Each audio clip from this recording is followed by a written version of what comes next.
Starting a business is exciting. You dream of independence, success, and building something that's yours. But there's one reality that every single entrepreneur faces, and it's something that we don't talk about often enough, and that is money. Not just needing it, but running out of it faster than you ever imagined sometimes when you start a new business. And when my wife and I decided to open our first pharmacy, we went all in. There was no hesitation whatsoever. We had savings, we had determination, and we had a vision. What we didn't have was a full understanding of how much it would actually cost us. When you don't fully understand the numbers, trust me, you feel it and it can impact you in a really negative way. Welcome to Behind the Counter Pharmacy and Beyond. I'm Solomon Abuede, and in this episode, I'm taking you through the harsh reality of starting a business, the money struggles I never expected, and most crucially, how I found a way through. How we funded our first pharmacy, what went wrong, and what I wish I had done differently. If you're thinking about starting your own business or you're already in one, this episode is for you, because knowing how to get money is one thing, but knowing how to stretch it far enough and not run out of it at a crucial time or run out of it at all is another. Before we dive into today's episode, let's quickly recap what we've covered so far. In episode 2, I shared how my first business plan looked great on paper, but fell apart when I faced real-world challenges like the tough competition across the road and I underestimated costs and things like that. I also talked about why the banks and investors don't look at your passion, but they look at the risk and the financial viability. And I gave some valuable tips to consider when writing your own business plan. If you haven't listened to that episode yet, I highly recommend that you do so. When we started our first pharmacy, I'd been a locum pharmacist for about 2 years and worked hard to save money for our first house. That was the intention. But one thing led to another, and now we find ourselves starting a pharmacy. And the dream of owning a home was put on hold. And I've discussed all of this in episode 1. If you haven't listened to that episode, then it's worth listening to fully understand the journey to this point. We had a business plan. However, this was so far from reality that it was practically useless. And I also shared why my first business plan failed and how I fixed it in episode 2. The financial projections were so far off that we practically found ourselves in a position where we were winging it. This was not the intention, and I would not recommend that anyone does this. But for those that know me, operating like this is practically up my street. I typically have the tendency to jump in with both feet and start figuring things out along the way. Now, some people would rather get their ducks in a row before they take a step, and that's okay too. Both approaches have pros and cons, and my advice to any aspiring entrepreneur would be that you find out what it is exactly you are like as an individual and just leverage that, because you have to be yourself through the journey. And I can tell you that more often than not, I end up working back to front. In the end, I found out that I always do the things that I may have avoided. But when I look back to it, I just think to myself, well, at least I've started, I've got the ball rolling, and now we're here. We can really start to fine tune things and refine things. This has always worked for me, and perhaps one of my biggest strengths. I just get going. I need to get in there. Throughout this journey, I had a rough idea of how much money we needed, and my initial budget breakdown looked something like this. I'd accounted for the rent deposit, about £1,000. The rent itself was £2,500 a quarter. I'd accounted £3,000 for solicitors' fees. Stock to sort of buy drugs in the pharmacy, I'd sort of accounted for £10,000 for that. Shopfitting, another £10,000, and then with the wages, I'd just gone for minimum wage at the time. Looking back at these estimates now, they make me laugh because I wonder what I was thinking. They could not have been further away from reality, and that reality soon hit me like a freight train. There was a lot wrong with my initial assumptions. Let me break this down to you and you see what I mean.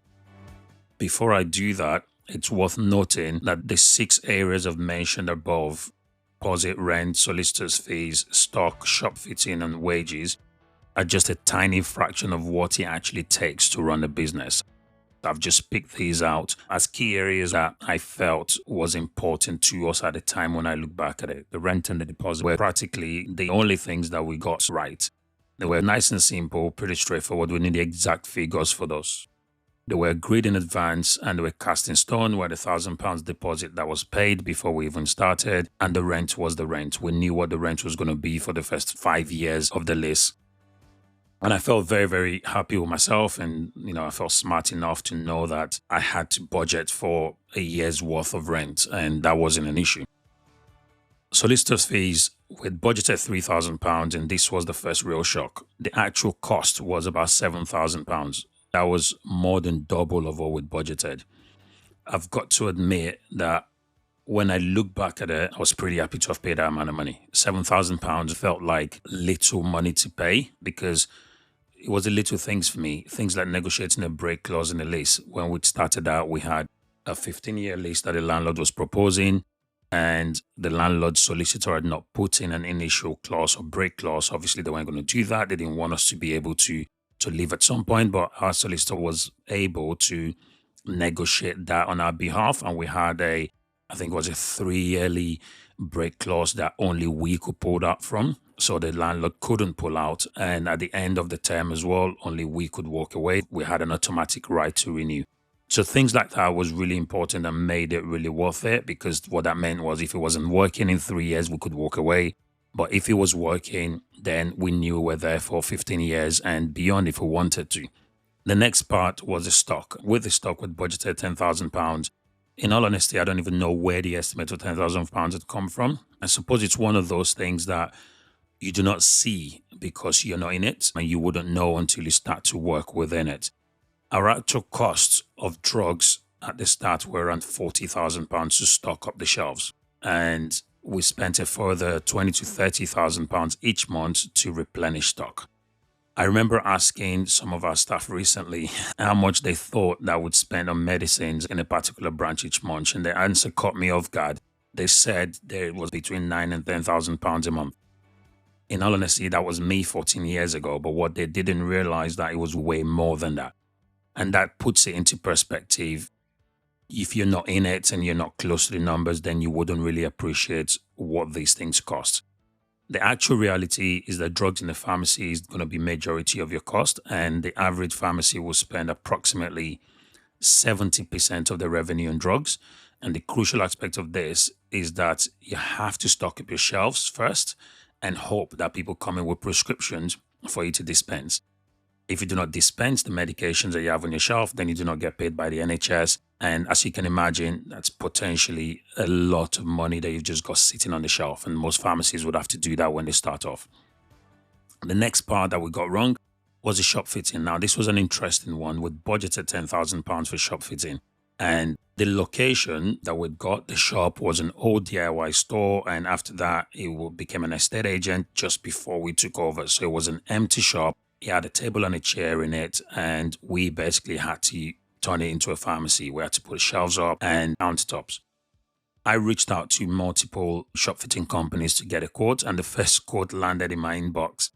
I opened it, scrolled down to the very bottom to read what the total was, and honestly, I nearly dropped my phone when I was reading it. The amount that it quoted was £100,000. That was a moment of, what on earth have we gotten ourselves into? I picked myself up very quickly and thought, okay, let's get some more quotes. And I got some more quotes. I reached out to other companies, and the difference was astronomical between that £100,000 quote and the other two. And I needed to understand why. I started asking questions and speaking to people and speaking to the companies. And it turns out that the company that quoted us £100,000 was a multinational company. They had huge offices in London, huge warehouses in London. They had multiple employees, and the payroll obviously was huge.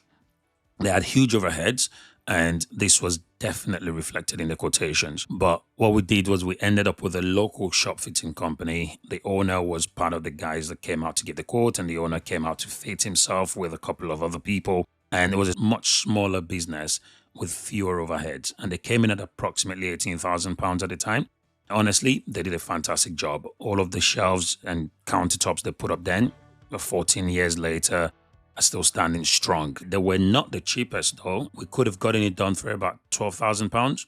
But when it comes to getting quotations and getting work done in a business, I've got a formula where I take three quotes. I never go for the cheapest because experience has taught me that cheap isn't always the best, but neither is the most expensive. So I would always take three quotes and go for the middle one. You don't want to go, in my opinion, having 4 or 5 quotes. It starts to get complicated. You start to get confused. You can't make a decision. And having obviously one quote doesn't make sense. So I would typically go for three. The most important thing here, though, was that in the quotation and the contractor we ended up with, we didn't compromise on any quality of the work. That's really important because we need to make sure that the work is done right. We would never compromise on quality for price. And this is very important. £18,000 is what we ended up paying, still more than the £10,000 that we budgeted for. And then when you go into the wages, you've got things like, so we factored in just for the minimum wage. We only looked at that for the 2 employees and we only took account of their hourly rates. However, we soon realized that we'd missed some considerable aspects of this. The national insurance and pension costs were missed. And at the time, these were approximately about 13 to 15% on top of the wages. What we also didn't account for was the holiday and sickness cover for the staff. We missed out on a lot of those things. On top of all of those, there was then the admin expenses that we didn't think about. These were effectively every other expense outside of your main cost of goods, the drugs in this case for a pharmacy, and these make up approximately about 12 to 15% of your revenue. Now, some of the things that were done was that we'd accounted for the printer, for example. We knew we were buying a printer, but we never accounted for the running cost of the toners and the drums that were going to work in the printer because we're going to keep replacing those. We'd factored in the price of buying a telephone to use in a pharmacy, but we did not think about the cost of the recurrent line rentals each month that was going to come with that. We'd factored in for the cost of a computer. We bought a second-hand computer. And we did not factor in for the monthly software license to operate on that computer to be able to dispense medication in the pharmacy, and we needed that. The business rate was another one that wasn't even accounted for at all, and that ran into tens of thousands of pounds per year, and the list goes on. So we'd missed a lot of things, and the outgoings were mounting more than anticipated, and the delay in the NHS payments did not help. And when we're starting a pharmacy from scratch, it can take up to 3 months for the NHS payments to start flowing in. Now, when the NHS income makes up about 90% of your revenue and you have a delay in payments for up to 3 months, but still need to pay wages, you need to pay your rent and everything else, the running cost for that period, that is a hard place to be as a new business starting off, especially when you haven't planned for it. At this point, I was checking the bank account daily and I'm watching the balance drop. We're running out of money and I'm wondering if we'd make it through to the next month. That's when I truly understood why cash flow is the number one reason why businesses fail, because I could see the money dipping in the bank account, but we were on paper doing well. And in fact, 50,000 businesses shut down in the UK each year due to cash flow shortages. It's a harsh reality, but one that can be avoided. At this point, it became clear that we needed more money. We had exhausted our savings, and although we had some revenue from over-the-counter sales, this would not be enough. We needed more money, and we needed it quickly. So what did we do? We turned to family. Strangely, this was not an easy decision, and it was not as straightforward as it might seem. And this is not necessarily because family wasn't supportive, because they were. It was quite the opposite. Our family had rallied around us and were very, very supportive of us as we took that leap to start our own business. However, we were very cautious of putting the hard-earned money on the line. For our own money, it was easier, but taking money from family would always come with additional pressure. The fear of it not working out and the disappointment that would come if that was to be the case. So we felt it was never just about the money that we borrowed. Every time we spoke to them and they innocently asked, for example, about the business, how's the business doing? We felt that we would feel it was them checking in on their investments. But on a much serious note, this was not the case. Both our parents stepped in to help, and they did not just throw money at us, they believed in us and they were very, very supportive, and we're really grateful for that. As things progressed, we realized that we would need more money. The business was going fine, but we did not have enough cash to cover the day-to-day expenses. We wondered where to raise more money, and we turned to personal loans. We both took out unsecured personal loans in our names. And this was when the reality of being an entrepreneur really started to hit. We had started something, we had put all we had into it, but we're willing to risk more to ensure it survived. That was a bit of a strange feeling. It was scary, but a personal loan meant that the debt was not on the business, it was on us. But yet, it was rewarding because although it was risky, we felt we were risking it all for something bigger. And that gave us the much needed boost to keep going. You may wonder, why did we take personal loans? And why did we not just take out loans against the business? And there are a few reasons for that. One, an unsecured personal loan was much quicker to raise. These loans are typically approved within a few hours, and the money will be available in your account within days. A business loan, on the other hand, will take much longer. It requires rigorous credit approvals and involve additional costs like solicitor's costs. Secondly, we had a 100-hour pharmacy, which was deemed high risk by the banks.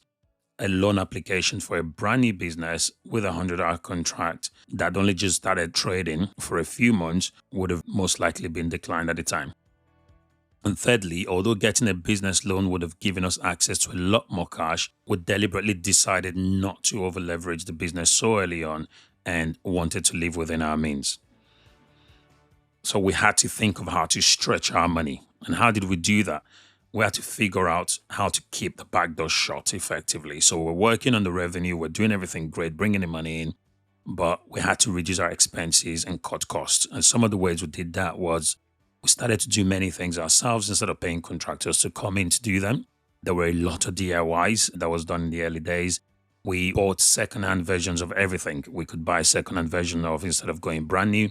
We did not pay ourselves a penny or take a penny out of the business for the first 2 years.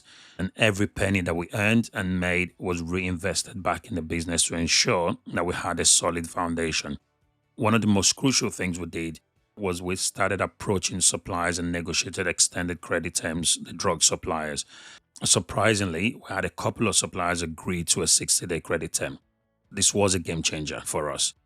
It brought us an additional 30 days to bridge towards those NHS payments, so that was a huge relief, and every single penny counted.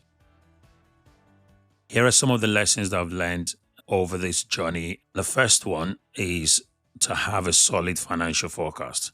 Now, when you're going into a business and you're starting a business, having a solid financial forecast could make or break any business. There's nothing worse than needing more money than you had anticipated. Secondly, you need to always raise more money than you think you need. Hidden costs would always appear, and it's better to be over-prepared. If I could go back, I'd raise at least 30% more than I thought I needed, because trust me, you'll need it. 3, have multiple funding options. If I knew what I know now, I would keep my cash and leverage the business by getting a business loan. However, I would have explored this much earlier in the journey because of how long it can take to have a business loan approved. This is because, as the saying goes, cash is king, and taking out a business loan would have gotten us more cash without needing to expose ourselves personally. Now, of course, for us, we're fortunate that exposing ourselves personally and taking the personal loan worked out for us, but this was a considerable risk and it can be avoided. And finally, I would always advise that you manage your cash flow aggressively. This is something that many businesses do not pay attention to or even do at all. And it is extremely crucial, very, very important. You must always follow the money, as they say, and be ready to adjust as you go along. A business can look profitable on paper, but if your cash flow is tight, you're constantly at the risk of running out of money. At the time, raising enough money to get the business off the ground felt impossible. There were numerous sleepless nights and moments of worry about whether or not we would be able to pay the bills. We had left things so late, and I remember being at the bank the day before one of the major bills were due to be paid. And I had issues moving money from my account to the business account. But looking back, those struggles built my resilience. And that resilience is exactly what is needed for the next challenge. In the next episode, I'm pulling back the curtains on what running a business is really like. The things no one tells you about before you start. The loneliness, the sleepless nights, the constant weight of responsibility, but also the moments that make it all worth it. I know firsthand how tough it is to find the money to run a business, and I hope today's episode gave you some real insight. Now I want to hear from you. Have you ever struggled with funding your business? Or are you currently trying to figure out how to raise money? Please DM me on Instagram at underscore BTC podcast or drop a comment where you're listening to this. I'd love to chat and maybe even share your story in a future episode. If you've been enjoying Behind the Counter Pharmacy podcast, make sure you subscribe, leave a review, and share this podcast with someone who needs to hear it. Your support helps us grow and reach more people who are on the same journey. And don't forget, next time I'll be talking about something most entrepreneurs don't talk about: the truth behind running a business, the reality, the pressure, the sacrifices, and what it really is like behind the counter. Trust me, you won't want to miss this one. And remember, the best prescription for success is resilience.